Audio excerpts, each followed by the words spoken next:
You're heading south of the Mason-Dixon. This is the Week in Review at the Abbeville Institute. Here is your host, Brian McClanahan. Hey everybody, welcome back to the Week in Review at the Abbeville Institute.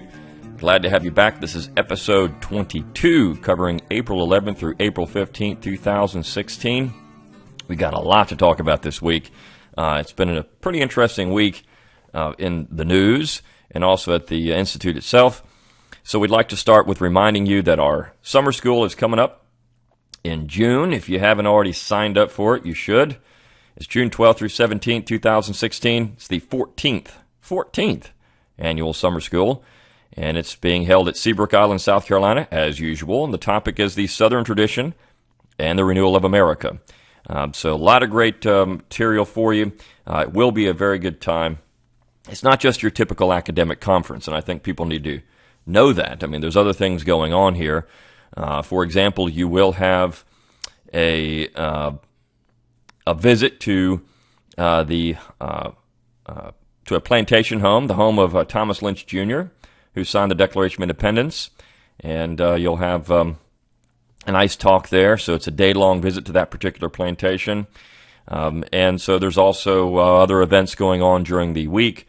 It's not just lectures. You'll have fellowship and time to converse with people, both faculty and attendees. So please consider going. We do have scholarships available for students, and that's a nice way to send a student. We need students because at one point, all the people who are leading this institute won't be here with us any longer, and so we need to keep this going. So please consider sending a student to the institute to the week-long event there at Seabrook Island.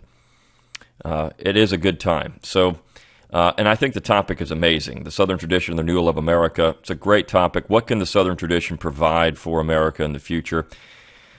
And we're going to talk about that a little bit this week because we've had some material that I think emphasizes that we need this because there's so much misinformation out there about the South. And I think actually what I want to start with this week is the invectives, the vile invectives that are often levied against us. And it's very funny because, of course, our side is often seen as these very rude, mean-spirited, nasty people. And if you ever get the chance to read comments, or if you could just read the emails that we get sometimes from people who don't like us, it is amazing how hate-filled the people who don't like our position are. I mean, these are the most vile, hate-filled people I've ever seen in my life. And I'll give you two examples. First, there was a comment that was not approved on our website. This is the other thing that's very funny. These people come to the website and think that they can just write a comment and it's just going to show up on the website. It has to go through a process by which it's approved, a referee process. And this comment said this, and it's not going to be approved. Mr. Davis, unfortunately, has a noble last name, but this guy's an idiot. This is what he wrote. Quote, Sherman should have burnt the whole place to the ground, all the way to the Atlantic, leaving nothing and no one in his path. Of course, period after Atlantic, and then leaving nothing and no one in his path, sentence fragment. His failure to show mercy on our future has left us with secessionist cucks that cling to a time when they felt superior over other men, that consider it a states' rights issue to own a humanist property, and cling to a line of thinking that the war had actually nothing to do with slavery. Sherman should have done us all a favor and dealt the South the same fate that future generations of sons of Confederate veterans want to impose on the brown-skinned people of countries far away. Turned the place into ashes and killed them all. Now, that's very funny because I've never come across anyone in any organization, modern organization with the South that wants to do anything like that. In fact, these are the nicest group of haters I've ever met in my life.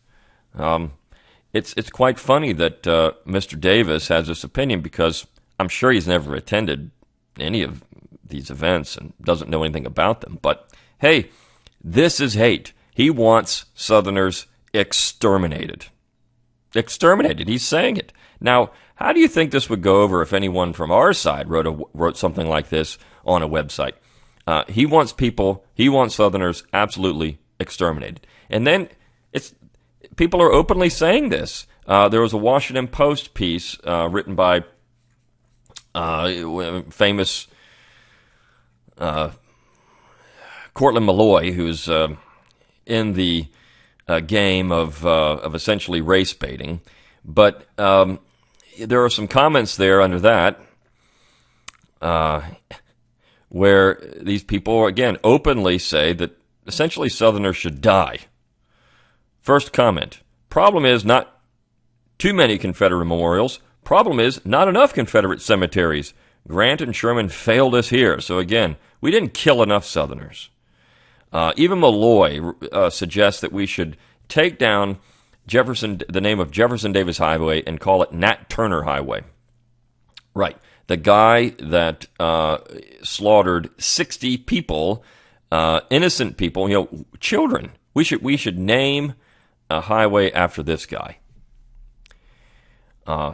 It's amazing to me how, these people really do believe in extermination of people. And another comment. I have no problem with taking down monuments to the traitorous leaders of the slaveholders' rebellion. The traitorous leaders. This is it. This is the line of thinking that people now have, and we're going to get into that in the last piece of the week. But because they don't understand the principles behind which self-determination took place, we can talk about the causes of secession all day. But the fact is, even in 1776, the British said the South, or actually the entire American colonies, which all had slavery at that point, were seceding, but particularly in the South, seceding from the empire to perpetuate slavery. And it's amazing how that particular event with 13 slaveholding colonies it's okay. Sam Adams was a slaveholder. Benjamin Franklin, at one time, owned slaves. Now, of course, Franklin changed his tune and started supporting petitions, abolitionist petitions. But that doesn't eliminate the fact that every colony in 1776 was a slaveholding colony. It doesn't eliminate the fact that the British said that one of the main reasons for the war was slavery.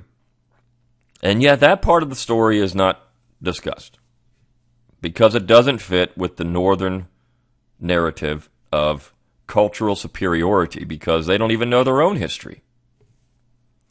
So we're living in this time when this is the low-hanging fruit, and I'm going to get into this today in something that I wrote in response to another anti-memorial piece.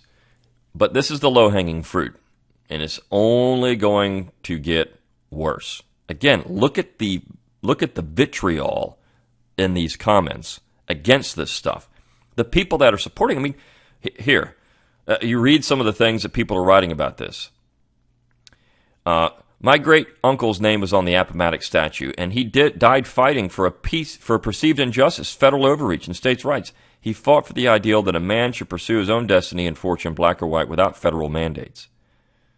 There's no vile vitriol there, like you see from these people saying, kill them all. And generally, that's what you find. People are saying, well, look, in this particular piece in the Washington Post is talking about a statue that's in Alexandria, in the middle of Washington Street. It's a forlorn Confederate soldier, no weapon. His hat is off. His head is down. He looks sad. And people are saying, why tear that down?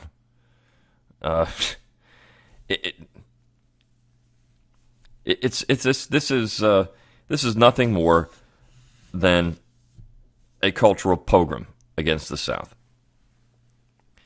And so remember, when you look at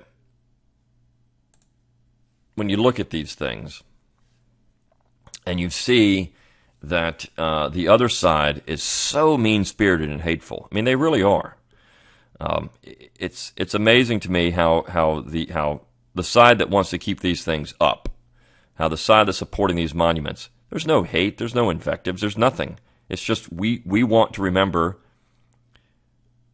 our ancestors. We want to remember the cause of self-determination. Because really, at the end of the day, now, to most people who look at these things, who aren't offended by them because they exist, this is what they think of. It's a cause of self-determination. It's against them. And I think the point of traitorous, this is what we have to start thinking about. So we're going to talk about that in a couple pieces, but this is where we have to fight back. When people call these Southerners traitors, they do not understand American history at all. So that's where we have to fight back. So let's start with our pieces. First, a nice uplifting piece. The first piece of the week was by Tom Daniel. He always writes such nice, pleasant stuff. And the title of the piece is American Music is Southern Music. And he's exactly right. American music is Southern music. And he talks about the television reality show or reality television show, singing competition, American Idol, which wrapped up a couple of weeks ago, or last week actually. And he mentions that there are 15 winners of American Idol. And he says 3 are from North Carolina, 2 from Alabama, 1 from Texas, 1 from Arkansas, 1 from Missouri, 1 from Georgia, 1 from South Carolina, and 1 from Mississippi. 11 of the 15 winners were Southerners. And then he says, wait, it gets worse. And he says, when you add all the contestants who came in second place, then you have 19 out of 30 finalists representing the South. And of course, in this last season, 5 of the top 6 finalists were from the South.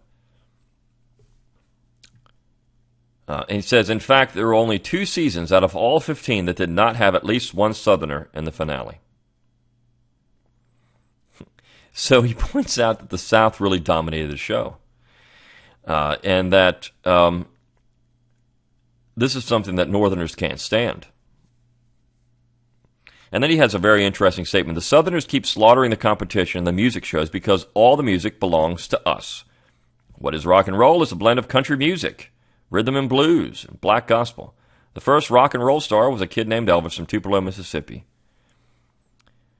The Southern singers are able to recreate that historical blend of their own authentic Southern sounds, while the non-Southern singers are only able to offer up a distant copy. The Yankees sing from the surface, while the Southerners sing from the heart. And it's easy to hear the difference.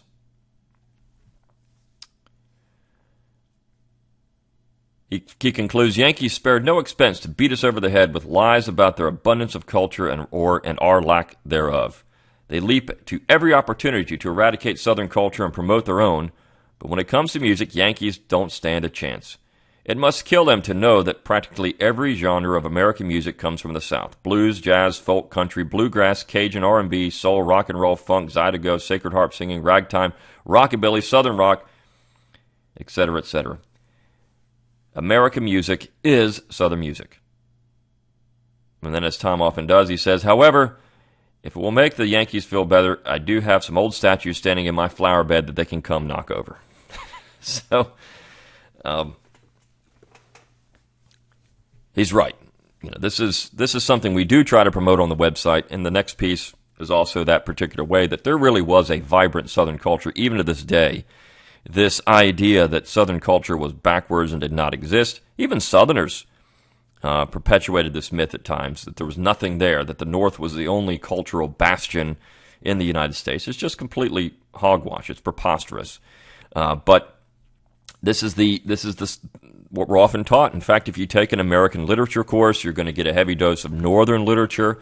You might read a little Faulkner, maybe a little Flannery O'Connor, but that's it. You're not going to read much else. You're going to read Poe, but Poe is not considered by Northerners to be a Southerner. He is simply a great American author, so they've co-opted Poe. You might read Mark Twain, and the reason you're going to read Mark Twain is because Mark Twain is the Southerner they like because he hated the South. So he's humorous, he's funny, and he detests where he's from. Mark Twain is acceptable because he turned his back on his own people.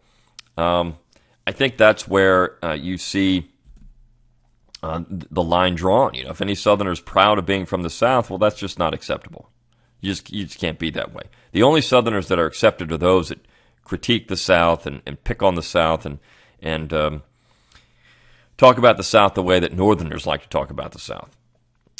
So this is problematic in American culture, but as we've seen with the comments, it's typical.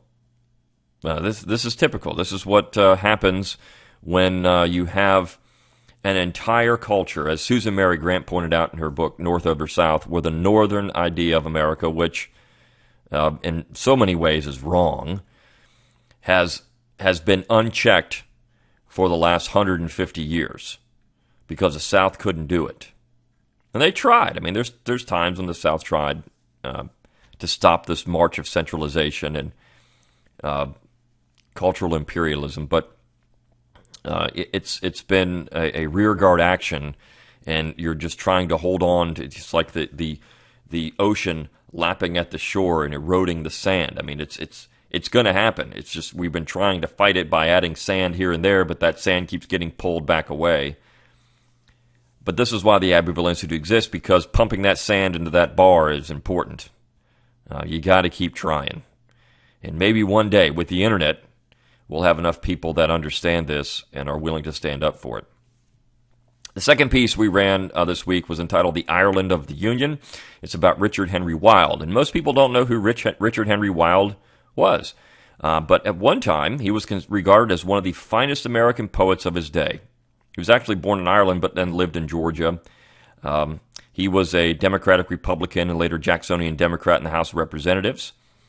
Interestingly enough, there's a letter that we put in here that he wrote about William H. Crawford. Now, most people don't know anything about William H. Crawford, but Crawford was a candidate for president in 1824. He suffered a stroke, which really made his campaign impossible, but he had a lot of support from people like Thomas Jefferson. He really was the Jeffersonian candidate in 1824, as in contrast to Andrew Jackson, who spoke like a Jeffersonian, and a lot of these Jeffersonians would eventually end up begrudgingly supporting.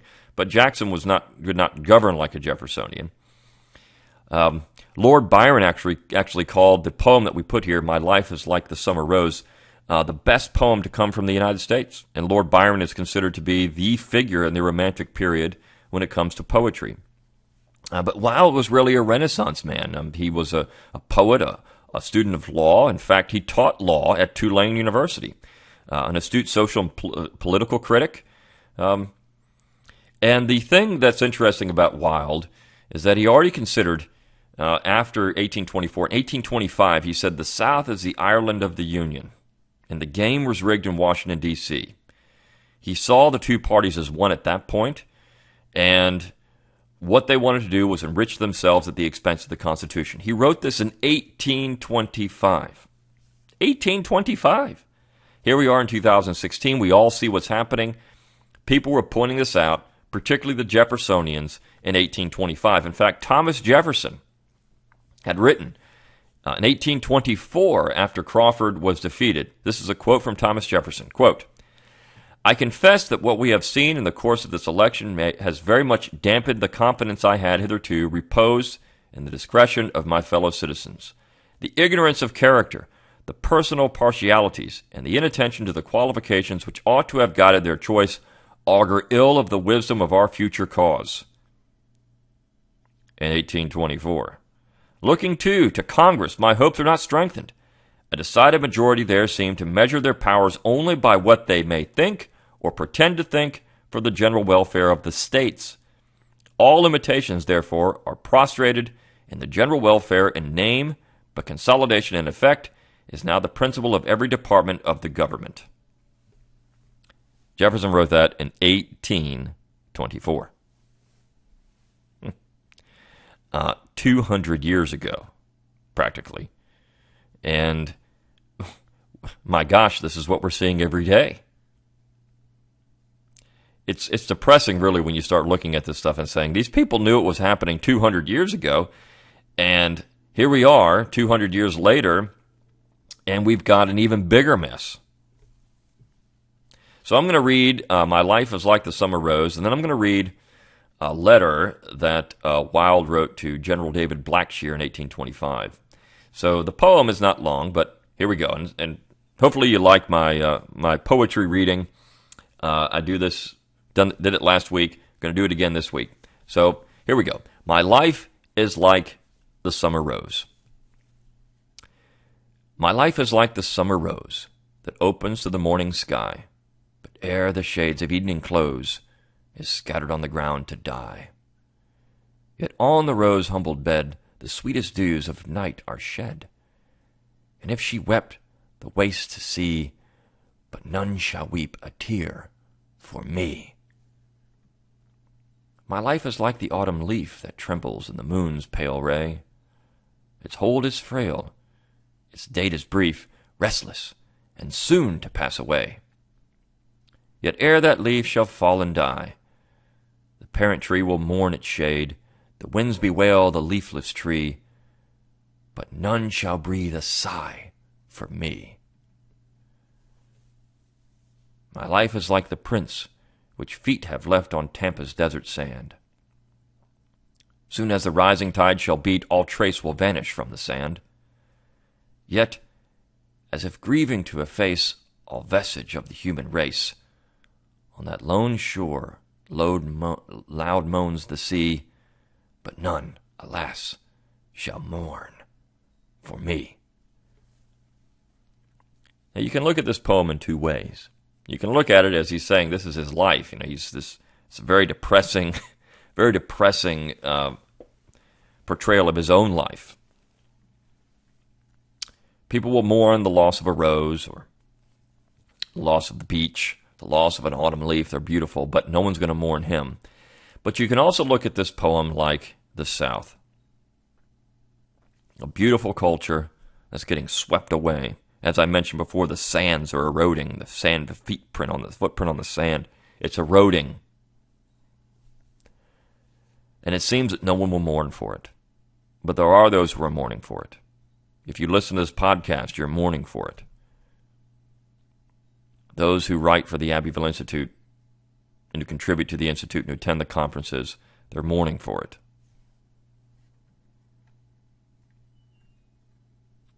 The South is like the summer rose.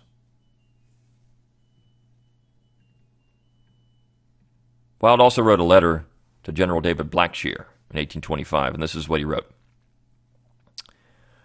From what you have already heard, you may well imagine we have fallen on evil times. Again, this is 1825. There is no hope for the Republic during the next 4 years. The presidency of John Quincy Adams is what he's referring to. If it outlives that time and has strength enough remaining to shake off its doctors and its diseases, its constitution may be restored. But I have my doubts. So insensible to everything but the promotion of their own selfish views of interest or ambition are many of our public men of the present time. So open and blushing the traffic and influence which we have seen established, that either they must be signally punished or the people will lose, nay, must have already lost all belief in political honesty, and consider all difference of party as a mere pretext to cover the struggle of office between outs and ins. He wrote that in 1825. That's exactly what it is today.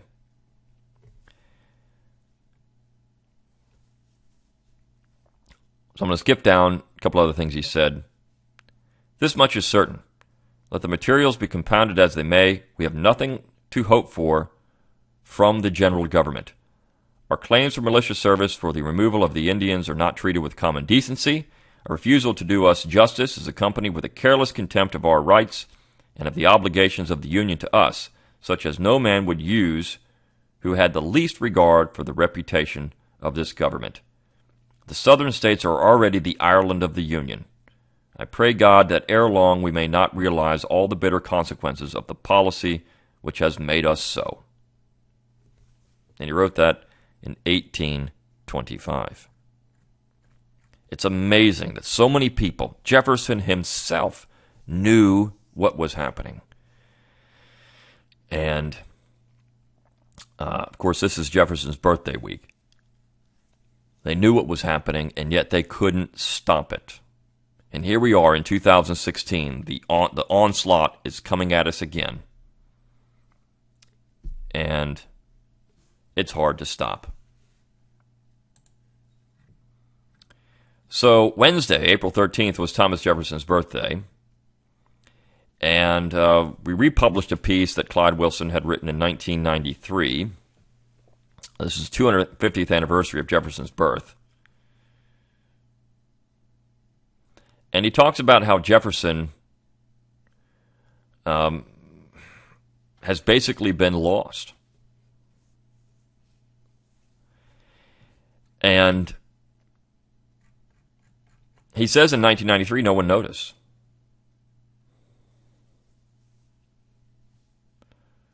And he says, we did have, of course, President Clinton's inaugural journey from Monticello, though it's hard to imagine anything further from the true spirit of Jeffersonian democracy than the motley crew of socialists, spoilsmen, image manipulators, and foreign agents who make up the present leadership of the Democratic Party. Except perhaps the motley crew of stock jobbers, spoilsmen, image manipulators, and foreign agents who make up the leadership of the Republican Party. And he talks about how people manipulate Jefferson. He says, quote, conservatives misled by some of the more unscrupulous opponents of his own time have had problems with Jefferson's religion. Undoubtedly, he tended toward deism, as most of the intelligent men of his time to some degree or other. But Jefferson was never an enemy of religion, despite the hysterical charges of New England preachers unhinged by the French Revolution and the personal loss of deference. Jefferson always conducted his family life within the Anglican communion, in contrast to John Adams, who was invariably described as an upholder of orthodoxy, though he became a Unitarian, not out of youthful folly, but of a mature decision.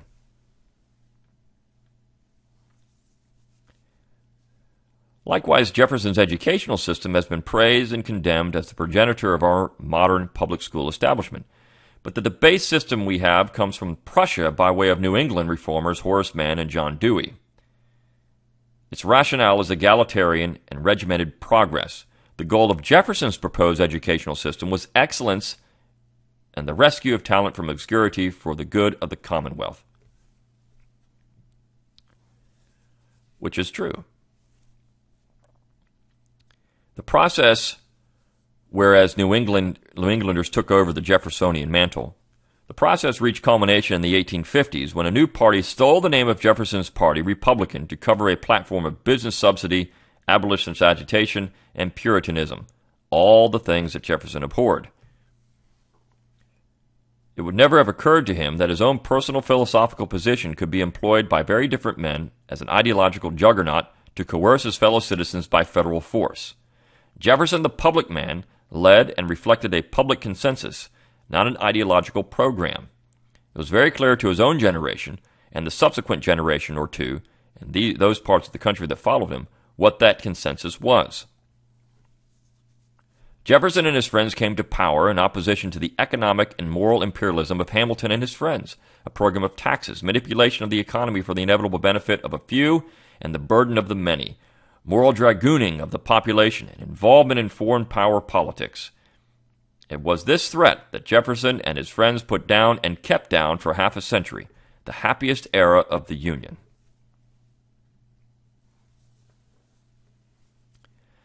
And so keep this in mind, this Jeffersonian tradition, because that's exactly what the last piece of the week is going to talk about.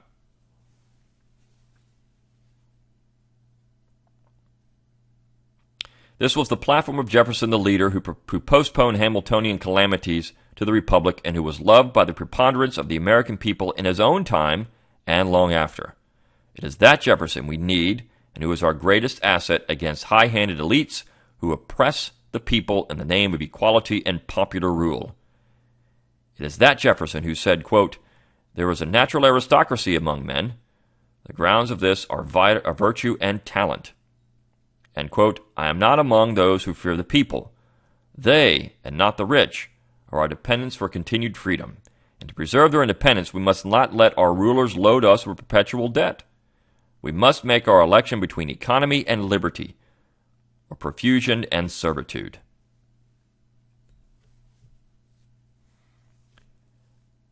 Clyde concludes, once Jeffersonian Democrats were the most numerous of all American political types. During the second half of the 20th century, they have scarcely been heard from. Yet, in my opinion, there are out there in the hinterlands millions of us waiting for a reassertion of the principles of 1798 and for another revolution of 1800. But alas, we wait in vain for another Jefferson to lead. And we are still waiting in vain. Thursday, well, let me back up. There was also another piece that was published on Wednesday by yours truly. And this has to do with a piece I talked about last week that I wrote entitled At Arlington about James Ryder Randall. The man who wrote that piece, Christian McWhirter, who I misstated was James in the last podcast and in the piece, wrote a reply. And so I replied to his reply, and he refused. He updated his post on it that he refused to engage in this because I don't think he could. His excuse was, well, I see where this is going to go, so I'll let McClanahan have the last word. Yeah, because he couldn't respond, and he couldn't win. So I'm gonna go over this because this is pretty funny. Now, the piece is that I'm talking about here was something he wrote for Time Magazine. Actually, he wrote it for the History News Network, which Time Magazine picked up. And it was about Maryland, My Maryland, the state song of Maryland, which is now under attack, just like every other thing is under attack in the South, that has anything to do with the Confederacy. And it's important to note why it's under attack. They're using the charge of race or slavery, but in reality it's something more. And I think this is what it's being shown openly.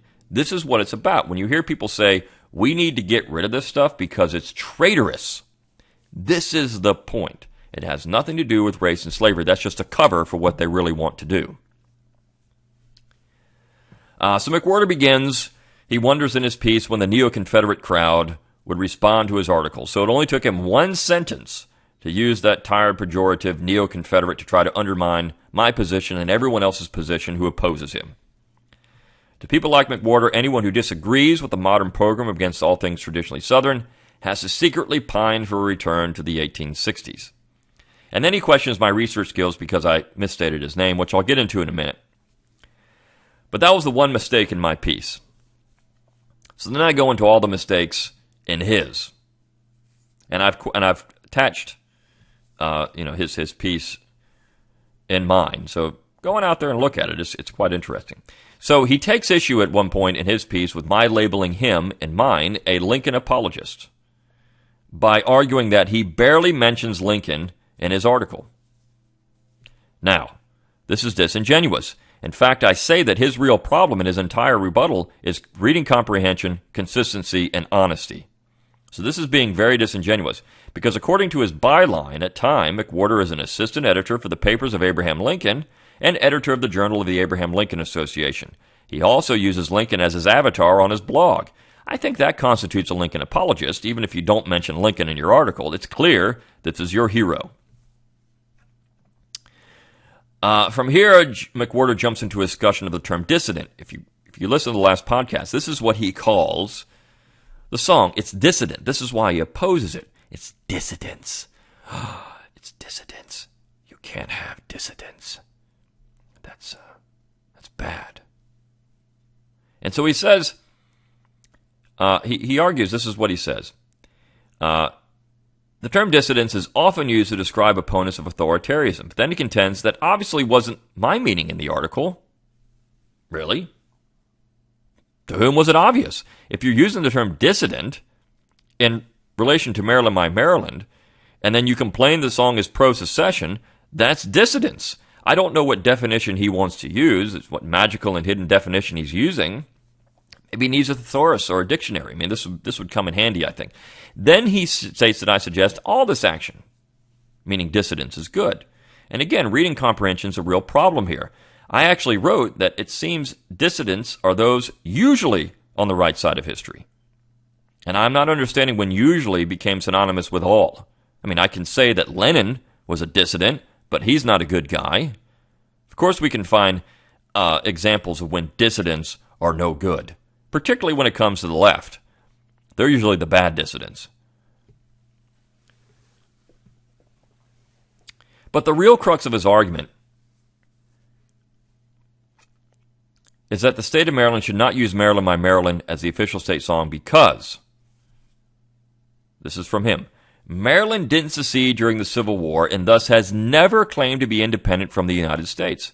Thus, it makes no sense for an obviously loyal state with deep ties to and clear benefits from the American Union to have a state song that openly calls for the dissolution of that union. So I respond, true, Maryland did not secede in 1861. It did declare its independence from Great Britain separately in 1776, making it a free and independent state, legally independent from both Great Britain and the United States, which had not yet been created. Maryland acceded to the Union in 1781 and again in 1788, but the state of Maryland preceded the Union of the States. And how loyal was Maryland? It is fairly well established that Maryland may have seceded in 1861 had not Benjamin Butler thrown the entire pro-secession faction of the legislature in jail. That is not my definition of obviously loyal. And what about John Merriman and other citizens of the state, including the Baltimore police chief, who were arrested for their opposition to the Lincoln administration? I don't think these men had a clear benefit from the American Union.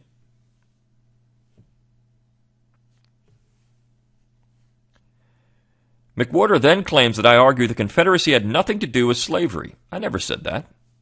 I don't think you can say that. But again, reading comprehension would come in handy. I said I would agree that Maryland, My Maryland is pro-Confederate and pro-secession. Randall openly advocated Maryland secession, but pro-slavery. Not a word of the song is dedicated to the institution, which is true. McWhorter's illogical fallacy is that because it's pro-Confederate, it's pro-slavery. This is just illogical.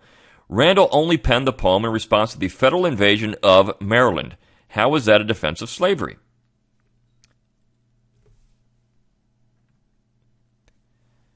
McWhorter also takes issue with my classification of Lincoln as a despot, stating, quote, there are more than enough places online and elsewhere to find eloquent and convincing refutations of those long discredited lost cause positions. And again, finally the lost cause gets thrown out, the pejorative. He'd already knocked out neo-Confederate, so it was only time before he started using lost cause. And Lincoln was classified as a despot during the war by many prominent Northerners, including abolitionist Lysander Spooner and former Supreme Court Justice Benjamin Robbins Curtis. And I've linked here to a video where it shows some mainstream historians and legal scholars coming to this conclusion. This is not a creation of the lost cause. This was created during the war itself. Southerners didn't make this up. Northerners were openly saying it during the war. And it has not been long discredited. But of course, McWhorter is blinded by his adherence to the Lincoln myth, which is the real lost cause in American history, the nationalist myth. That is the lost cause, and we're living in it. It's then taken over. This is where people saying Southerners are traitors. They don't understand American history. And then he goes on to say, in the next paragraph, first of all, McClanahan can't possibly know my opinion on the removal of Confederate monuments because I've made no public statement on the matter. Indeed, I go out of my way in the original article to set the two issues apart, meaning the state song and the monuments. And then he cites this from his timepiece. Quote, unlike current dialogues about Confederate monuments, there's really no room for debate here. We might hesitate to move or destroy marble monuments for fear of permanently losing them. But if Maryland leaves Maryland, My Maryland behind, the song will still exist. It will just go back to the historical record where it belongs. But what he doesn't do, he fails to mention when he says, well, I set the two issues apart. I've made no public statement on the removal of monuments. So this is what he said from the opening paragraph of the same piece. Yes, after decades of failed attempts, we finally have a compromise that might work, replacing the original 1861 lyrics by James Ryder Randall with a milquetoast but inoffensive, that should be a sick, I mean, they're basically the same word, again, thesaurus, 1894 rewrite.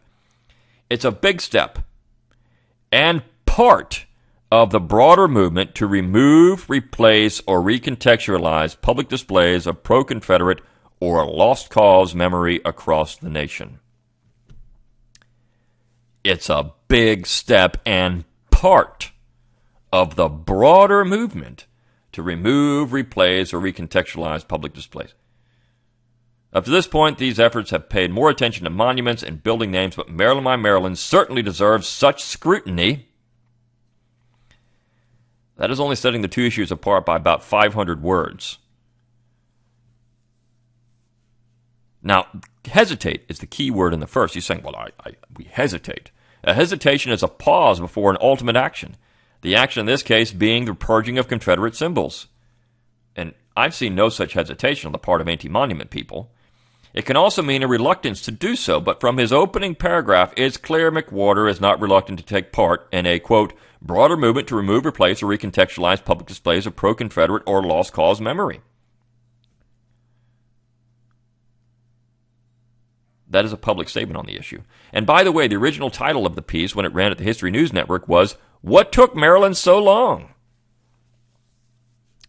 And I'm sure he didn't write this. The History News Network wrote it, but still, get rid of this traitorous song. Traitors. We have to get rid of the traitors. The traitors to what? What are they traitors to? This mythical union that has a certain geographic, size. It can only be. It has to be this size. The union has to be this big. And if it's not that big, then it's not the union.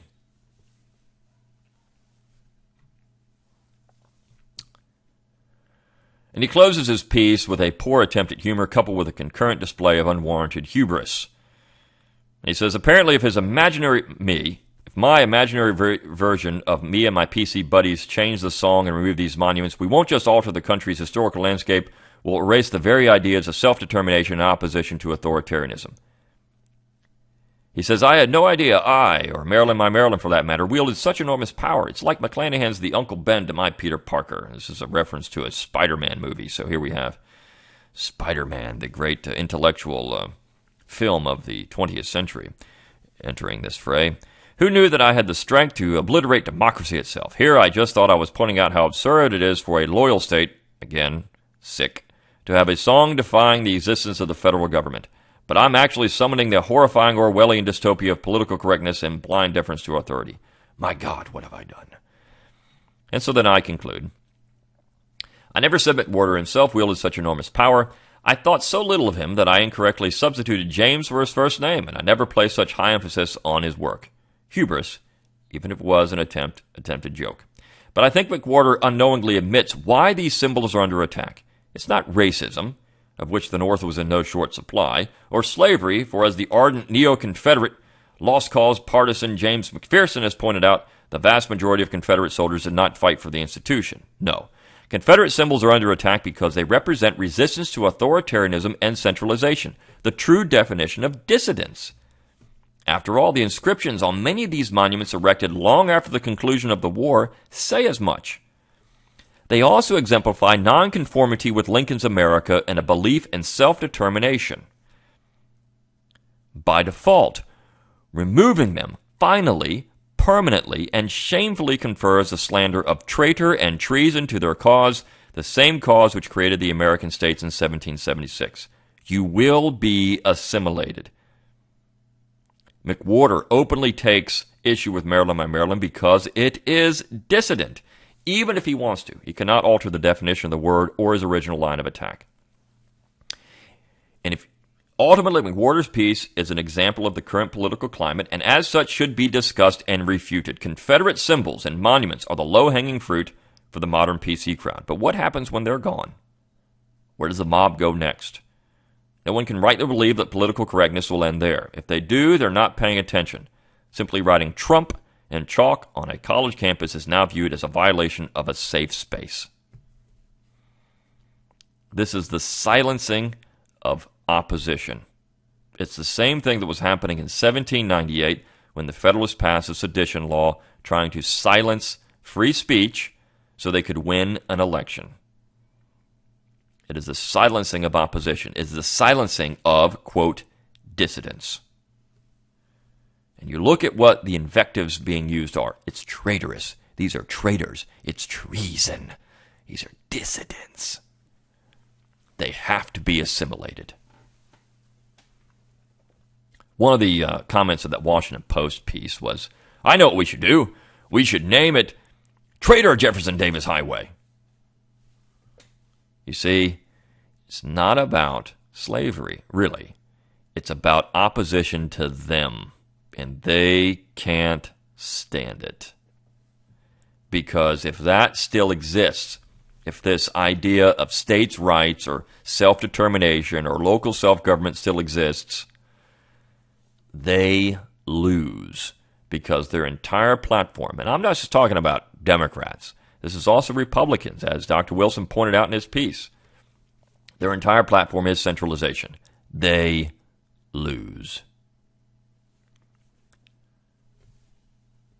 Now, the funny thing is, in his little piece, he had like 2 people comment on it, so he has about maybe 2 readers. I probably boosted traffic to his website by this thing exponentially. I did conclude by saying I'd recommend that McWhorter keep writing for Time. They have a fine track record of being on the right side of both history and political issues in general. And, of course, one of the guys that commented on his post said, it's not political correctness, it's historical correctness. And McWhorter himself said that, I looked at the Abbeville Institute, and all they are is just a bunch of shrill Tom Woods and Tom DiLorenzo acolytes. Right. So I said, as you know, all of us, neo-Confederate lost cause, Tom Woods and Tom DiLorenzo, shrill partisans, believed Lincoln's secret middle name was Adolf. And so I put the covers of Time magazine that had Hitler as Man of the Year and Stalin as Man of the Year. Great magazine to write for. On Thursday, we ran a piece on Sherman's march through North Carolina. This is the unknown. This is by Karen Stokes, the unknown part of Sherman's march through North Carolina. And everyone knows about, Georgia and then South Carolina. But his men also went through North Carolina. And somebody commented somewhere else that, again, Sherman, he was a good guy. He wasn't killing people, just taking property. Sometimes I can't believe where people come from. It's amazing to me. Oh, these people deserve it. And so I'm not going to go into a lot of detail here, but she put some very nice quotations from firsthand accounts as to what was happening in North Carolina. And Ms. Stokes is correct. There was a piece, a paragraph she put in here by a woman named Cornelia Spencer. And this is actually interesting because Cornelia Spencer wrote in 1866, "If it be asked why these have been presented and why I seek to prolong these painful memories and to keep alive the remembrances that ought rather to slumber and be forgotten with the dead past, let me reply that it is deliberately and of set purpose that I sketch these outlines of a great tragedy for our northern friends to ponder. The South has suffered, that they admit in general terms and add, such is war. I desire to call their attention to the fact that such is not war, as their own standards declare, that the career of the Grand Army and the Great March, brilliant as was its design, masterly as it was its execution, and triumphant as was the issue, is yet in its details a story for which they have no reason to be proud, and which, if truly told, if there be one spark of generosity, one drop of the milk of human kindness in northern breasts, should turn their bitterness toward the South into tender pity, their exultation over her into a manly regret and remorse. They do not know, they shall never know, unless Southerners themselves shall tell the mournful story, what the sword hath done in her fair fields and her pleasant places." But I would say they don't care. Look at the comments. They don't care. The South should have been exterminated. These are traitors. Again, it's not slavery and race. It's that Southerners opposed them. They're traitors. There are Northerners who see the wrong in it, but it seems they're fewer and far between today. The last piece of the week is entitled, Is the Mississippi State Flag Anti-American? And is written by the president of the Institute, Donald Livingston.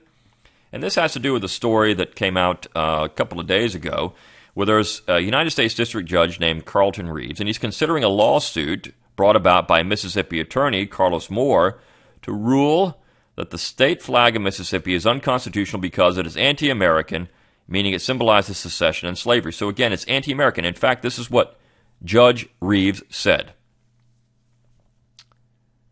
He said, quote, "The Confederacy is anathema to anybody who lives within the 21st century. Essentially, because it fostered secession that is not American. It's anti-American because it was opposed to the United States." And again, geographic disposition. But we need to understand what it means to be an American. And so Dr. Livingston gets into this.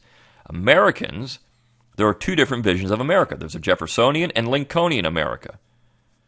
And so he explains what the Jeffersonian vision is. For Jeffersonians then and now, the Constitution is a compact between sovereign states intended to delegate a few enumerated powers to the central government for their mutual benefit as distinct political societies. International law, a state acting in its sovereign capacity may lawfully secede from a federation it has joined. In the Lincolnian vision, however, the states are not sovereign political societies. Sovereignty is vested in the American people in the aggregate.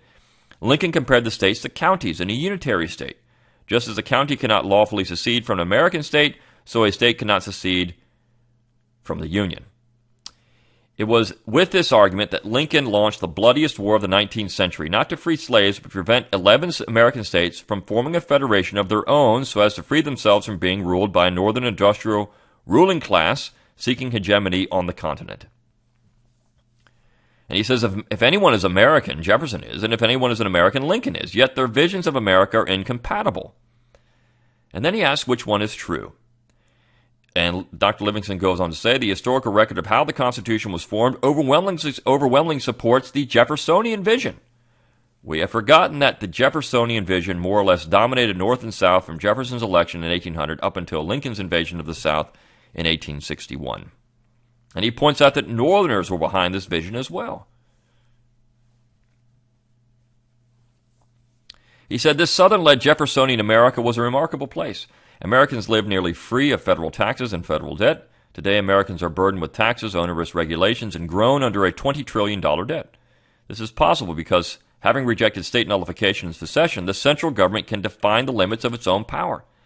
In Lincoln's day, that power was seized by Yankee nationalist oligarchy. Today, it is in the hands of a globalist oligarchy which controls both political parties. And he says, when the South seceded, it was acting squarely within the Jeffersonian understanding of the American founding. Acting through state conventions, Americans had seceded twice before, from Britain and from the Union under the Articles of Confederation. Article 7 of the U.S. Constitution says that the secession of 9 states from the Articles of Confederation would be sufficient to form the United States, leaving the other 4 states under the Articles.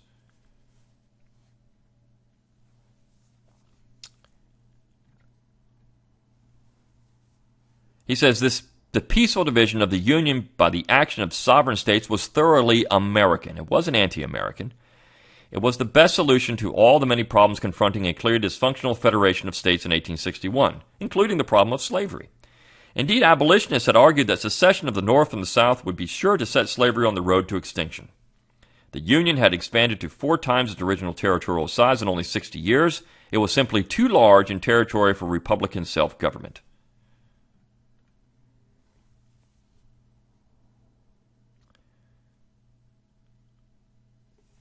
Now, though suppressed in Lincolnian America, the Jeffersonian tradition has always been a telling source of criticism of the totalitarian tendencies intimated in Lincolnian Americanism, tendencies that can no longer be disguised. And this is the problem. These monuments symbolize Jeffersonian resistance to them. So they can't be there. They can't be there because if they're there, people will still think, hey, we can resist this central authority. We won't be assimilated. This is the real problem. And then he says, even secession, though long thought to be heretical, has again become topical. He points out that there have been polls taken that show that people are favoring secession or maybe Jeffersonian principles of nullification. And then he says, Judge Reeves thinks Confederate symbols are anathema to anybody who lives within the 21st century. Of course, neither he nor anyone else knows the meaning of the 21st century. That century has hardly begun. But I observe that it opened with the dramatic secession of 15 states from the Soviet Union, which, as in our Pledge of Allegiance, was said to be indivisible. That was followed by a number of secessions in Europe, which continue to this day. And secession talk has even entered public discourse in America, which is a sign of the staying power of the timeless principles of Jeffersonian Americanism. Confederate symbols are the living memorial of that founding tradition. That is why they need to be removed to the other side.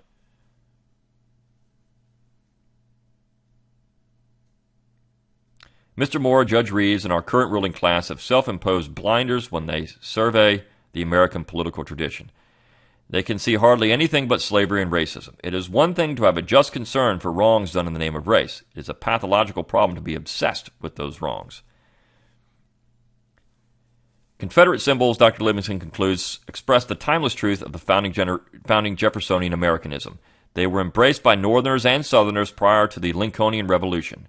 Many Americans today, from all sections of the Union, still view those principles as the noblest part of the American political tradition. That is why the Abbeville Institute exists. I say this every single week, but this is why it exists. We're here to try to perpetuate that tradition.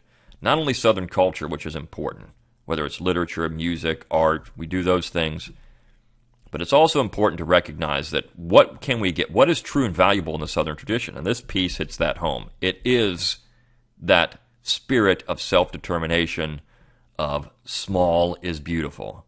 That is the Southern tradition that people all over the United States embrace. It's not just in the South.